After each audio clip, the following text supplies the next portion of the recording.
नमस्कार. Me yes राजवंश 68 681 या यूट्यूब चॅनलमध्ये आपलं स्वागत करत आहे. आत्ता एक विचार मंथन माझं झालं. एक कविता वाचली मी. कवितेचं नाव आहे आपले दुरावता. गीत गुंजन या काव्यसंग्रहातून घेतलेले आहे. डॉक्टर ज्ञानराज काशीनाथ राजवंश यांची ही कविता आहे. 1982 साली हा गीतगुंजन हा त्यांचा काव्यसंग्रह आला होता आणि आज 2025मध्ये मी ह्या काव्यसंग्रहाच्या या कवितेवरती व्यक्त होतो. आपले दुरावता. काय असतं की जगामध्ये अनेक गोष्टी आपल्याबरोबर चालत असतात, पण आपलं कोण, आपलं खरं कोण, आपल्याबरोबर खरखर साथ देणारे कोण, आपल्याबरोबर सावलीसारखे राहणारे कोण आणि आपल्याबरोबर राहून दगाबाजी करणारे कोण, याचा आपल्या ह्याच्यामध्ये विचार करावा लागतो जीवनामध्ये. तर ही कविता अशी आहे. आपले दुरावता आपले दुरावता. हरकत नाही काही. काय लिहिलंय कवीनी? हरकत नाही काही, विझले सारे दिवे जरी. हरकत नाही काही, विझले सारे दिवे जरी. हाती जळतो जेव्हा आपला एकच दिवा तरी. बाकीचे दिवे राहिले काय आणि न राहिले काय याचा फारसा आपल्याला उपयोग होत नाही. आपल्या हातात आपली जी पेटती मशाल असते ती आपण ज्यावेळी घेऊन जागृत ठेवतो आणि मार्गक्रमण करतो आणि त्या प्रकाशात आपलं जीवन घडवतो, ते महत्त्वाचं आहे. बाकीच्या इतर गोष्टी काहीही महत्त्वाच्या नाहीत. जीवनाच्या या घडीला मला जे वाटतं ते सांगतो. लेखकांनी, कवींनी हेच सांगितलेलं आहे. जळत राहिले किंवा विझले सारे दिवे जरी. जळत राहिले किंवा विझले सारे दिवे जरी. ना फारसा नफा ना फारसे नुकसान तरी. मी आत्ताच म्हणाल तुम्हाला, जळत राहिले जरी किंवा विझले सारे दिवे जरी. ना फारसा नफा ना फारसे नुकसान तरी. याचं काय महत्त्वाचं नसतं, कारण ते असले काय नसले काय याच्याशी आपल्याला काय नाही. हा बाजार आहे.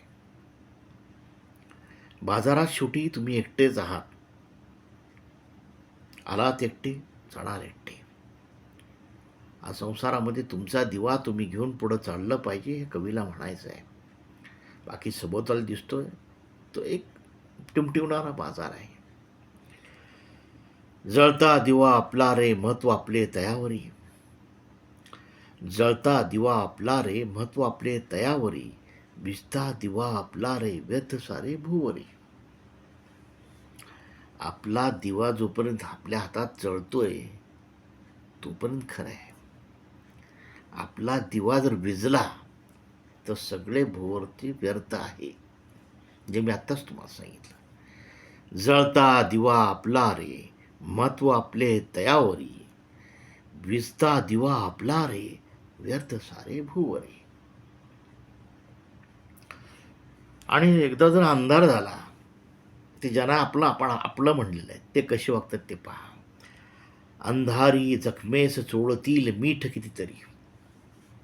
अंधार एकदा झाला, तुम्ही एकदा अंधारात सापडले. अंधारी जखमेस चोळतील मीठ कितीतरी. हुलकावतील मत्सराते हसते रे कितीतरी. तुमच्या जखमा बघून मीठ चोळणारे, तुमच्या वाईट काळ्या मत्सराने हसणारे तुमच्या ओळखीचेच लोक असतात. अनेक वेळा आपण ज्यांना हात दिला तेही लोक तसे असतात. हा नीतीचा डाव आहे. हा तुम्हाला काय शिकवतो मला माहीत नाही, पण हा डाव आहे. ते तुम्हाला या चक्रातनं नेणार, त्या चक्रातनं तुम्हाला आणणार, फिरवून आणणार. म्हणून म्हणतो, अंधारी जखमेस चोळतील मीठ कितीतरी. हुलकावतील मत्सराने हसते रे कितीतरी. म्हणजे तुमचे जखमा जेव्हा मीठ चोळायला बसलेच आहेत लोक, अगदी आनंदाने चोळतात मीठ आणि हसतात कुत्सिततेने, असं कवी म्हणतो. जग जरी दुरावले विशेष बिघडत नाही तरी.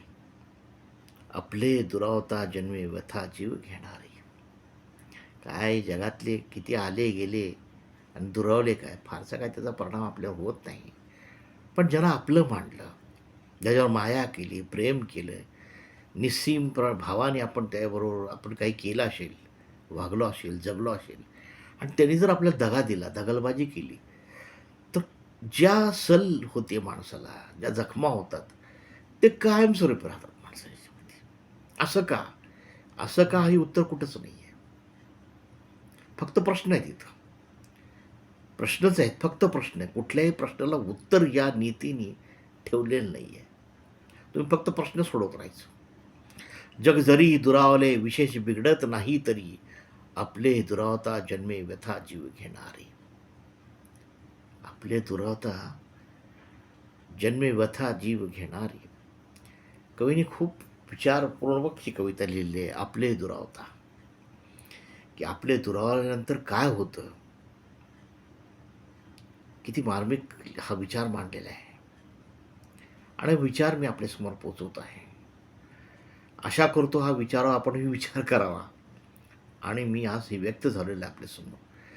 जर हे आपले माझं व्यक्त होणं आपल्याला आवडलं असेल, विचार जर आपल्याला भावला असेल, तर माझ्यासाठी एक लाईक करा, चॅनलला सबस्क्राईब करा आणि लोकांनाही सांगा. काय आहे की चांगले विचार आपणच एकमेकाला सांगावेत, आपणच एकमेकाला प्रस्तुत करावेत, मग ते पुढं जातील.